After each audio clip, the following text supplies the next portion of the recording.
కొంతమంది పార్టీలకు వెళ్ళిపోతున్నారు. అవకాశవాదులు ఎవరైతే మట్టి అమ్ముకుంటాడో, కంకర అమ్ముకుంటాడో, కాంట్రాక్ట్ చేస్తాడో, పైరవికారులో కొంతమంది పార్టీ విడిచిపోతా ఉన్నారు. ఒక విషయం మాత్రం చెప్పదలుచుకున్నాం, ఎవడైతే ఈ కష్టకాలంలో పార్టీ విడిచిపోయిండో రేపు కాళ్ళు మొక్కిన వాళ్ళను పార్టీలో చేర్చుకునే ప్రశ్నే లేదు, వాళ్ళని విడిచిపెట్టే ప్రశ్నే లేదు.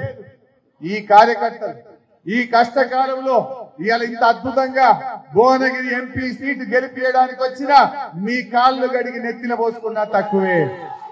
మిమ్మల్నే నాయకుల్ని చేసుకుంటాం, మీలో నుంచే రేపు నాయకులను తయారు చేసుకుంటది పార్టీ, మిమ్మల్నే కథానాయకులుగా ముందుకు నడుపుకుంటది పార్టీ. పనిచేద్దాం గట్టిగా.